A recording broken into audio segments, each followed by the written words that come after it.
Hello, podcast fam. I am thrilled to share some exciting news. My book, Sow, Grow, Lead, is officially live on Amazon. This book is more than just my story of starting a nonprofit and building a peanut butter factory in Malawi. So trust me, the ups and downs of that journey are worth the read. It's also packed with practical strategies to help nonprofit leaders like you tackle challenges with clarity, courage, and a whole lot of heart.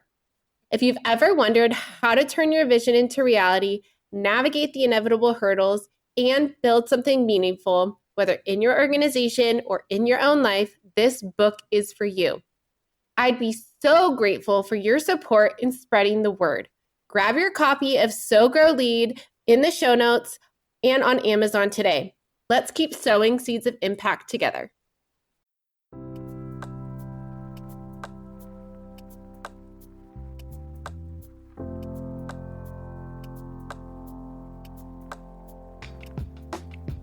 Welcome to the Lead with Heart podcast, which is dedicated to nonprofit leaders who are passionate about making a difference. I'm your host, Haley Cooper, and I'm thrilled to have you join us on a journey of growth, inspiration, and transformation. At Lead with Heart, we believe that leading with heart means embracing empathy, compassion, and authenticity in every aspect of our work. It's about putting people first, fostering genuine connections, and creating a positive impact that goes beyond numbers and metrics. In the nonprofit world, it can often feel like we're carrying the weight of the world on our shoulders.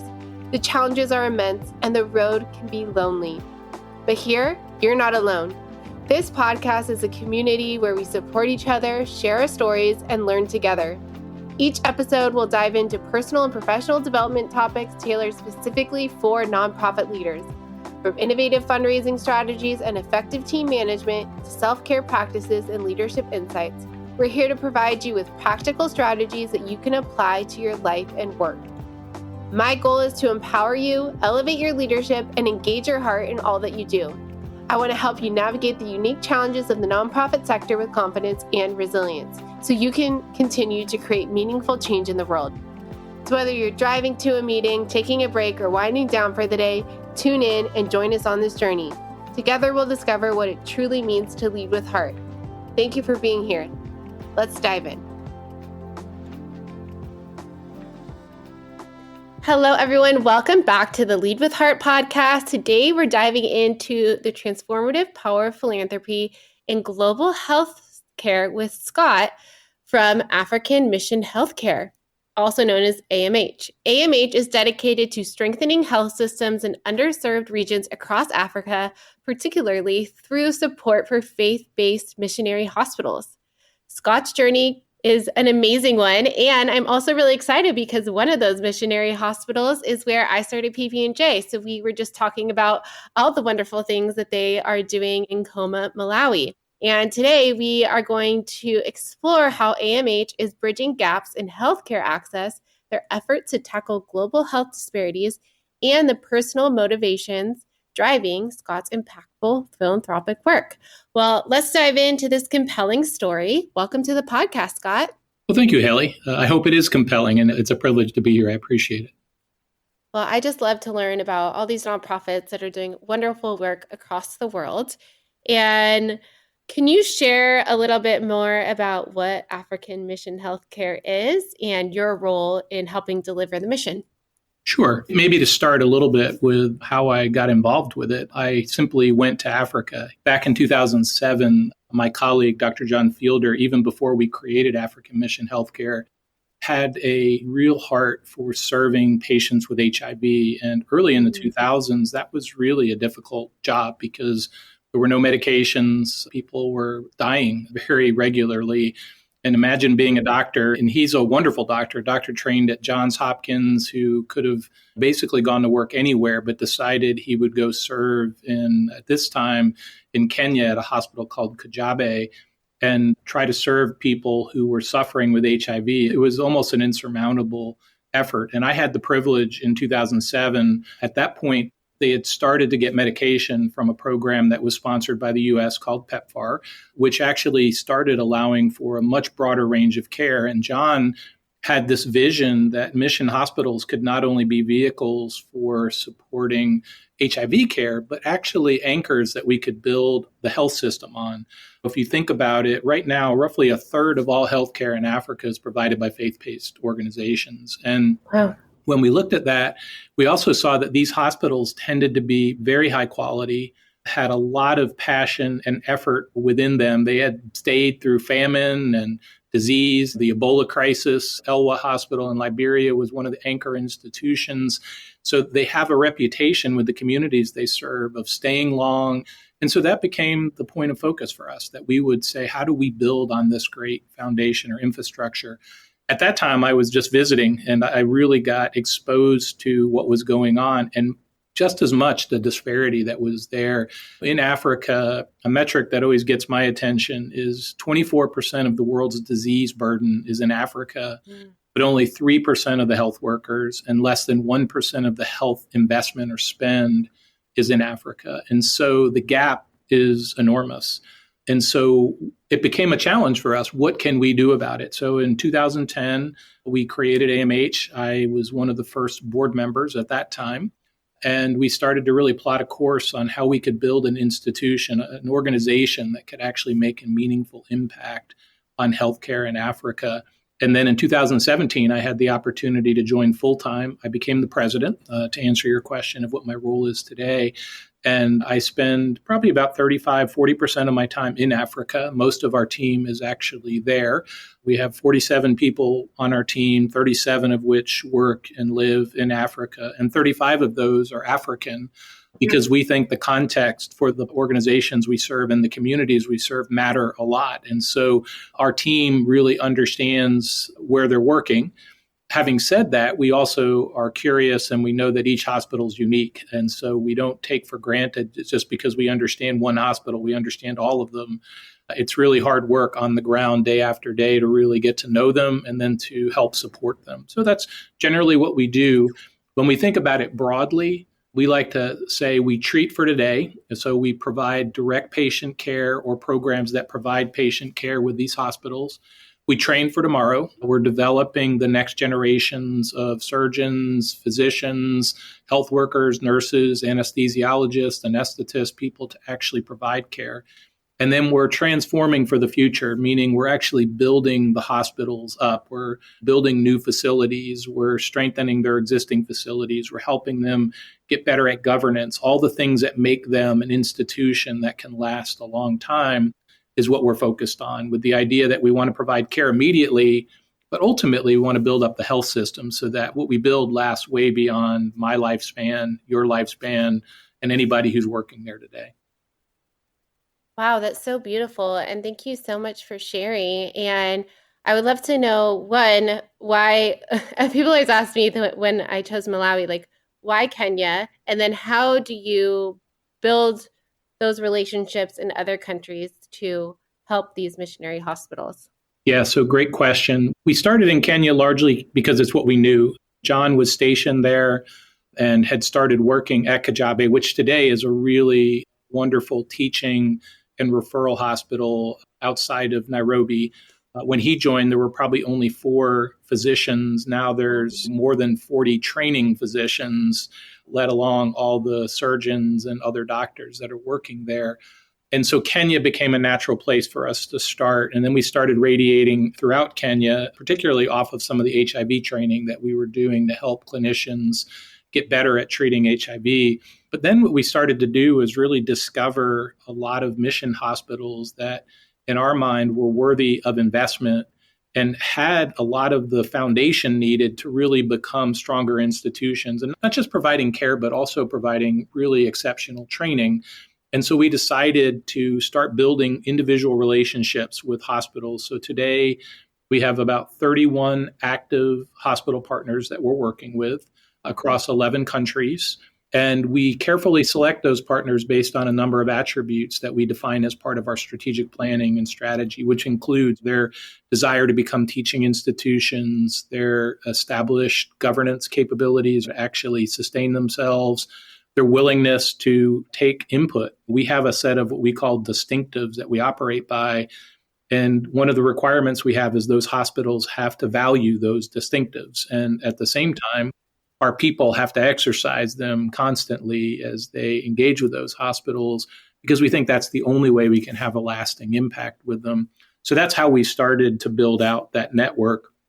A lot of it's word of mouth. We hear about a hospital or we hear about someone we know that's gone to that hospital, and we start to work with them and we start to build a relationship.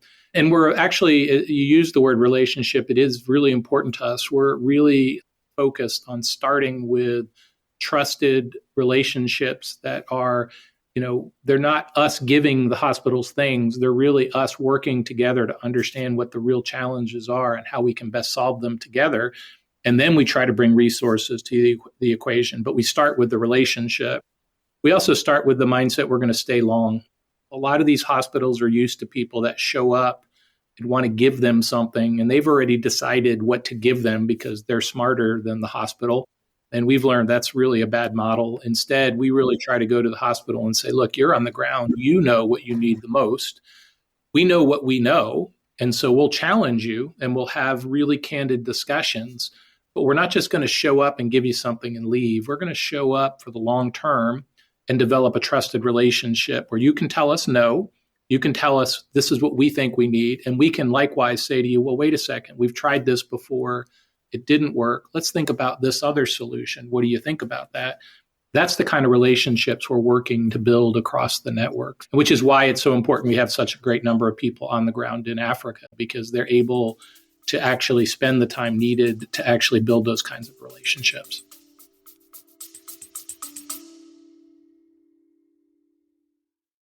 Imagine a fundraising partner that not only helps you raise more money, but also supports you in retaining your donors. A partner that helps you raise funds both online and on location, so you can grow your impact faster. That's DonorBox, a comprehensive suite of tools, services, and resources that give fundraisers just like you a custom solution to tackle your unique challenges, helping you achieve the growth and sustainability your organization needs, helping you help others. Visit donorbox.org to learn more. Yeah, I think that's such an important point for any nonprofit, whether you're local or international, is to, I saw that when I was working in Malawi, like people coming in and coming with a solution for farming or saying, we know it better. And that's not how you make change. So I really appreciate what you just said. And I think a lot of nonprofits can listen to their community needs and figure out how to co-create that solution together. Right. I totally agree. You mentioned a little bit about faith and faith-based organizations and faith-based healthcare hospitals that were thriving. And it seems like this has fueled a lot of the work that you and Dr. Fielder do. So could you share the personal motivation and values that led you to support healthcare initiatives in Africa based on your faith? If you go back to how AMH was founded, the co-founders are Dr. Fielder and his very close friend from college, a guy named Mark Gerson. Mark is a devout Jew and probably the single largest supporter. He and his wife, Erica, who's a rabbi, by the way, are probably the largest single investors in Christian mission hospitals in Africa. Wow. And if you ask him why, it's simple. He says, look, I have a mandate in my faith, which is I'm to help the stranger. That's a really important part of my Jewish tradition and faith.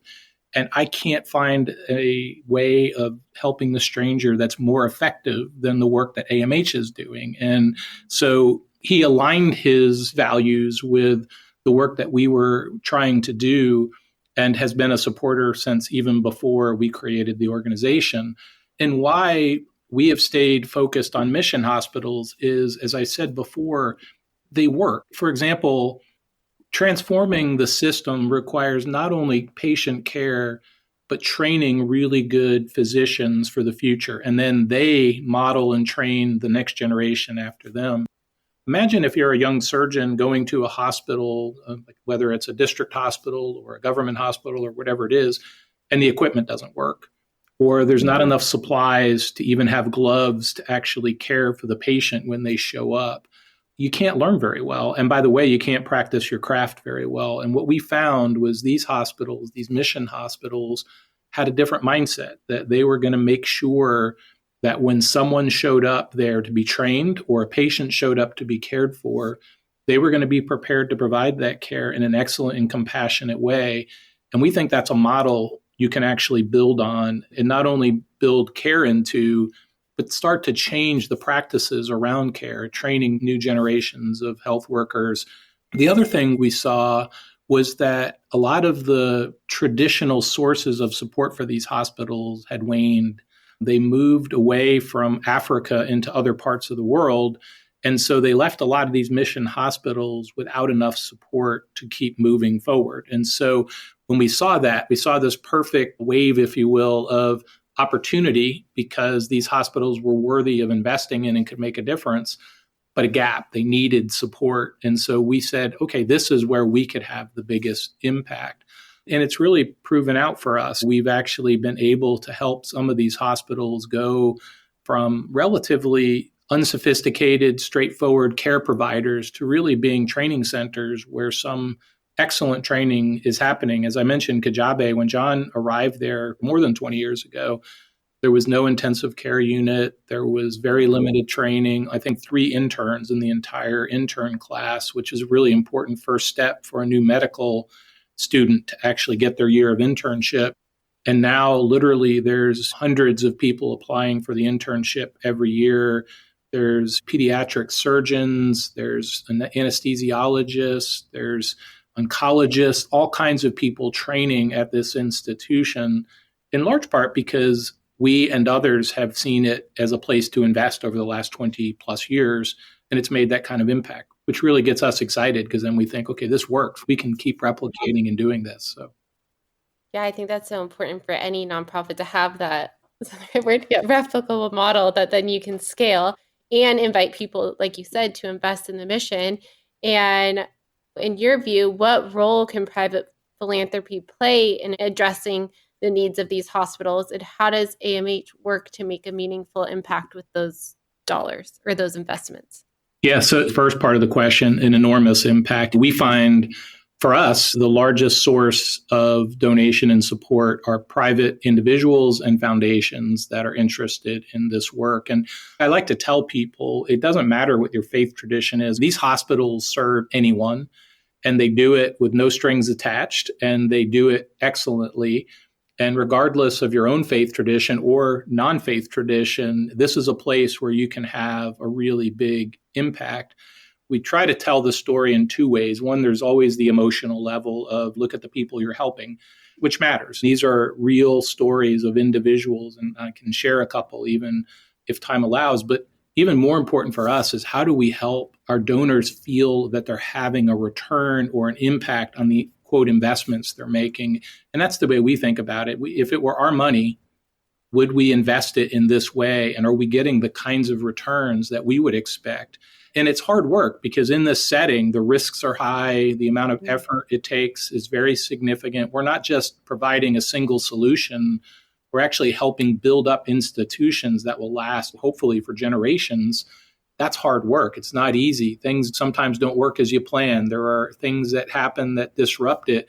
But that risk profile is what makes the return so high, right? Because for relatively small amounts of money, we can build a surgical program and we can provide surgeries for, I think our average surgery that we sponsor and support is about $450. That wouldn't even buy you a consult, at a surgeon in the United States, let alone, thinking about a surgery.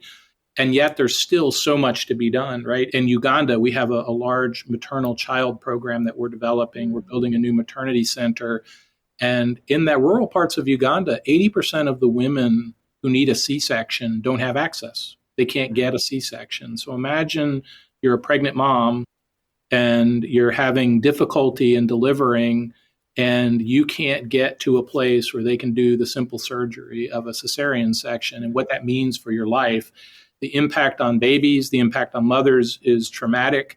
There's also, as a result, many women with what we call birth injuries, more technically like than prolapse, where they have difficult labor and then they're injured. And in many cases, they're ostracized. I mean, it's not like in the US where if you had that kind of injury, it would immediately be corrected in the hospital. Most often, you go home without any correction and you are ostracized from the community because you don't smell good, because you have all kinds of lingering issues as a result. Those are things that can be changed and fixed. And we look at that and say, wow, that's really motivational. The opportunity is enormous and the relative cost is very low.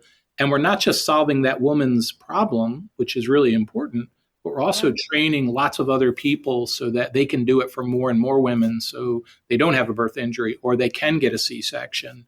And so to us, it's really a simple equation of if we get the right donors with the right mindset and the right heart, we can show them the right impact that will really, we hope, motivate them. Yeah, I remember when I was in Malawi, the kangaroo care unit being so important for the moms to have that touch with their babies, especially if they were premature or needed extra support. Like the amount of thriving that those babies had because they had that environment was amazing. And yeah, I think it's so important to provide that well-rounded support. And as a human, you can totally relate to how just that investment in the infrastructure of a hospital can have that ripple effect in the community, because most often than not, the woman is the pillar of getting the water, getting the food ready. And so if they're ostracized from the community, a lot of those pieces fall to the wayside, especially for the other children that are depending on this mother figure. And so I think just providing that solution really has that ripple effect within the community itself. Haley, I couldn't have said it better. That is so true in this context. And imagine when a mother passes, like in Uganda, the average family size is 5 or 6 children. If a mother passes, who cares for those children? Maybe a grandmother, maybe an aunt, but it just creates this enormous rippling effect and burden.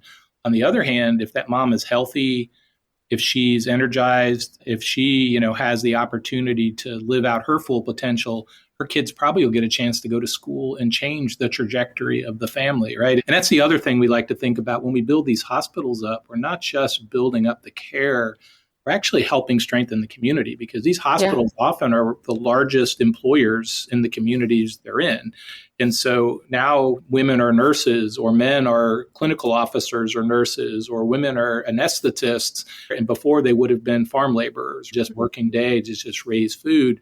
Now they actually have a wage, more than a living wage in their context, and they can send their kids to school. In Africa, from being there, the government provides schooling through the 6th grade, but after that, you've got to pay for schooling. And if you can't, you don't get the education. So this whole rippling effect of keeping families together and then also elevating their economic situation has a really big impact.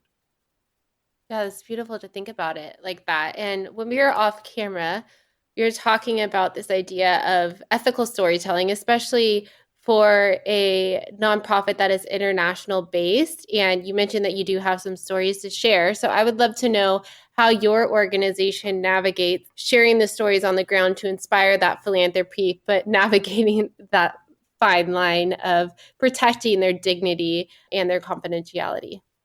Yeah, so on the most basic levels, we follow what you would expect to be good principles of we never disclose names or faces or photographs or videos without consent from the individuals. And we're also contextually aware. You have to take seriously what that means in this context, because a simple nod that, hey, can I use your picture is not good enough. And so we work with the institutions. They tend to have very good policies around where you can take photos, what kind of photos you can take, making sure the patients understand what the implications are, et cetera. So we have that, I'll call it hygiene element of it.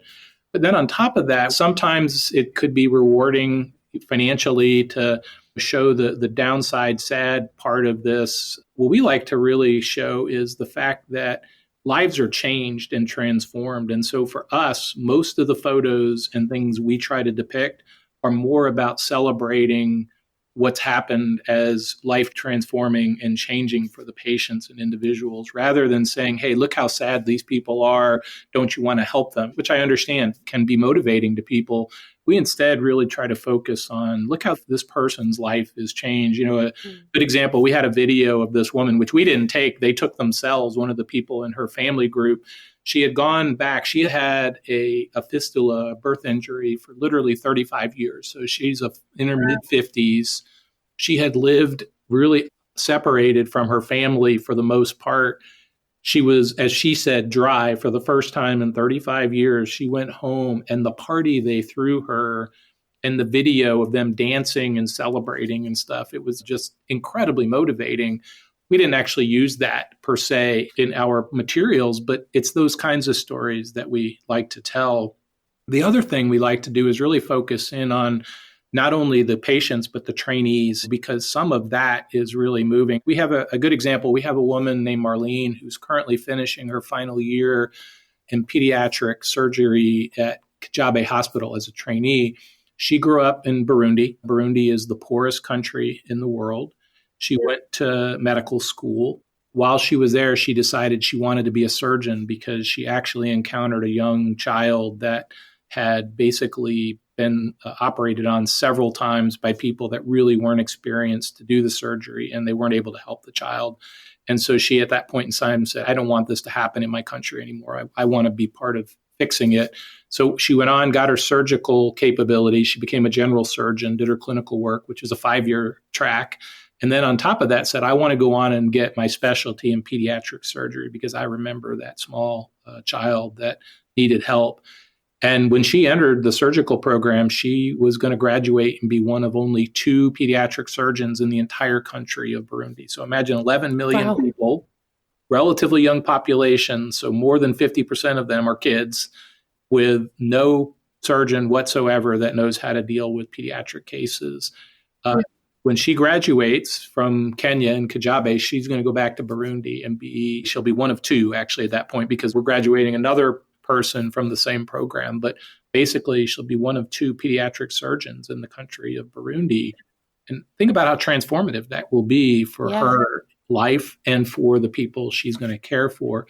And just her disposition toward it, her desire is so evident. You help people like that. So we love to get those kinds of stories.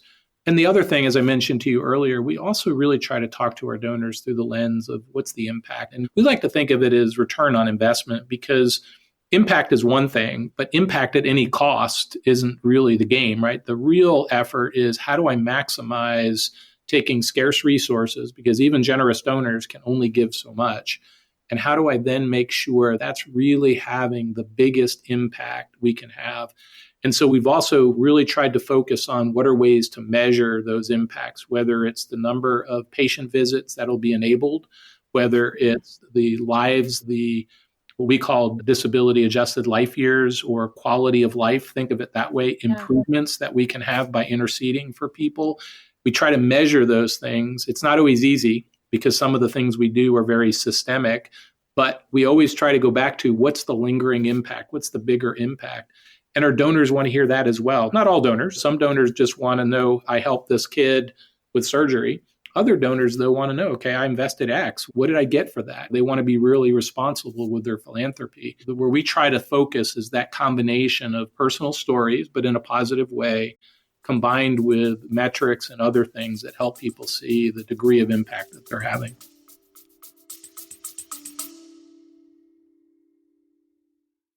Hey there, podcast family. If you're like me and deeply committed to improving your leadership skills and fostering better connections with your team, I've got something truly amazing to share with you. I'm proud to introduce the EMC Masterclass, something I talk about often as a certified trainer. It's an incredible program developed by the renowned Dr. Lola Gershfeld, an organizational psychologist and corporate emotional connection expert. You might remember her from a podcast episode where she shared invaluable insights into the world of emotional connection.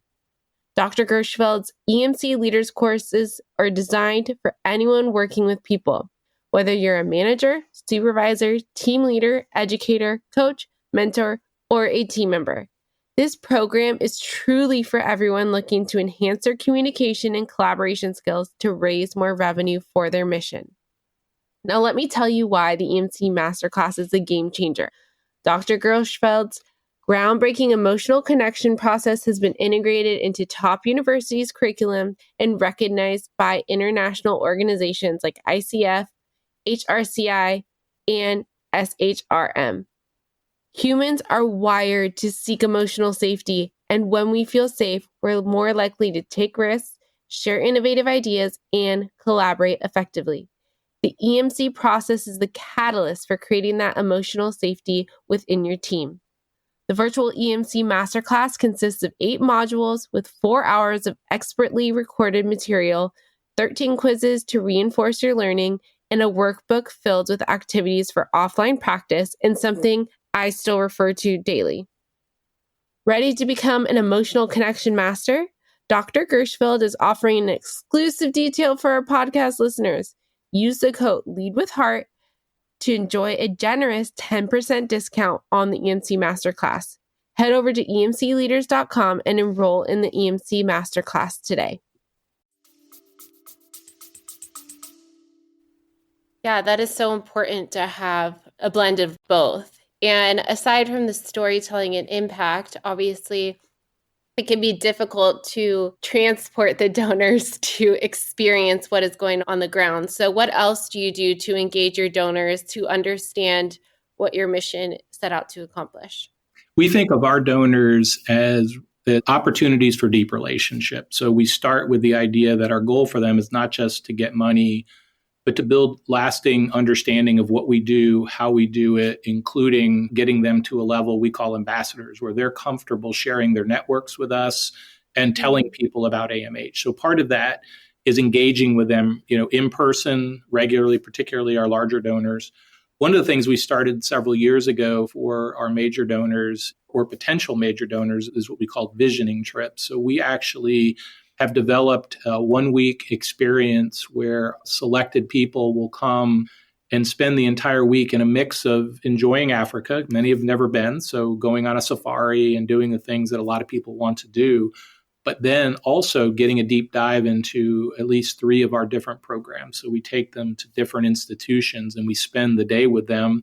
We have different members of our team from Kenya and the US spend time with them, answer questions.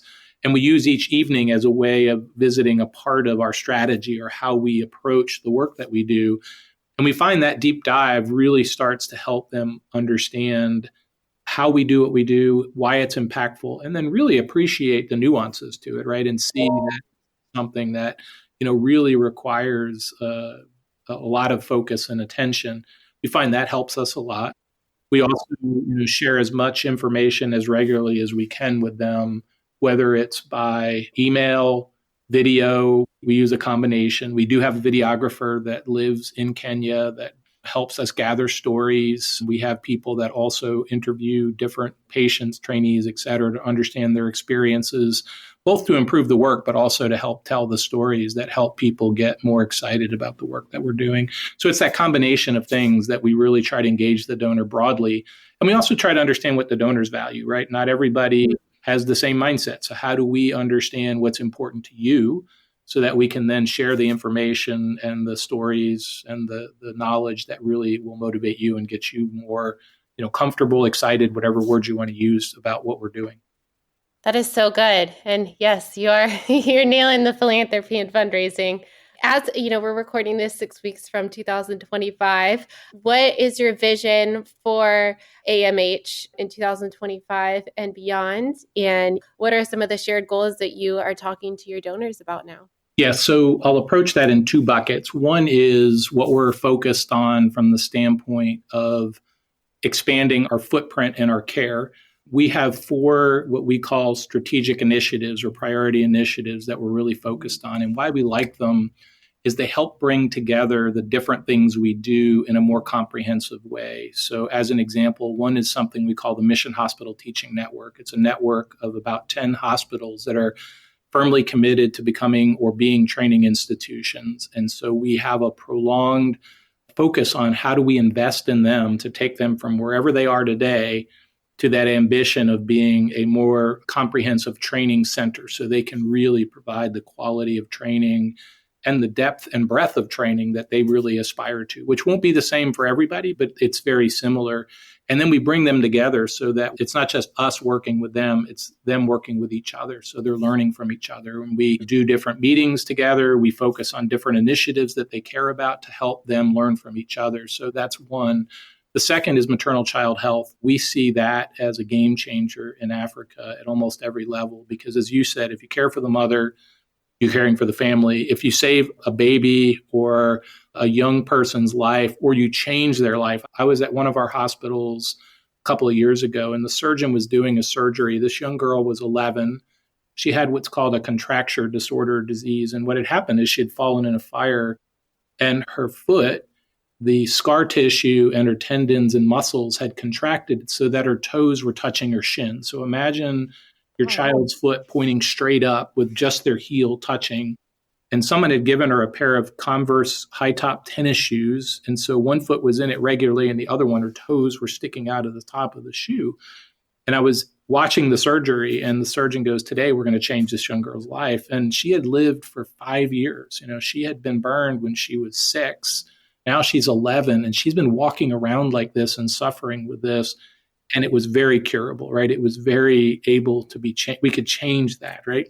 And so we want to focus on that demography, women and younger children, because if I solve that young woman's life at age 6, now she's going to live a much more normal life. She's going to grow up in school. She's going to develop better.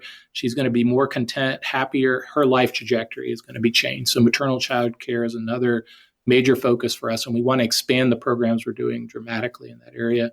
The third area is what we call surgical capacity building, and it's really about building access to surgery. Right now, 288 million Africans are estimated to need surgery, and most don't have access. So that's 80% of the U.S. population. So imagine 80% of the U.S. needing surgery and most of them not being able to get it. We don't think that's a good model for improving a continent. And so surgical access is our third initiative. So that's the other piece we're focused on. And then the fourth is a hospital in the Nuba Mountains. It's a very specific hospital called Goodell Mother of Mercy. There's a surgeon there. He's actually a doctor and a surgeon. He started as a doctor, developed surgical capability. He's the only surgeon for nearly 3 million people, as I understand it today. It was a little over 2 million, but some people in Nuba told us because of all the refugees coming back because of the conflict in Sudan, the region's now closer to 3 million people. He's the only surgeon in the whole area, if you can imagine. And the care he and that hospital are providing is phenomenal. And when we got involved, it was a humanitarian crisis. Now it's a training hospital. Now they have a training school. Now they're doing a lot more than just meeting day-to-day needs. And while there's a lot to do there, again, it can have a very significant impact on an entire system, an entire region. So those 4 initiatives for us are really important focus points because we think they bring together all our capabilities in a way that will actually change systems or parts of the system, which is ultimately our goal. So that's bucket 1.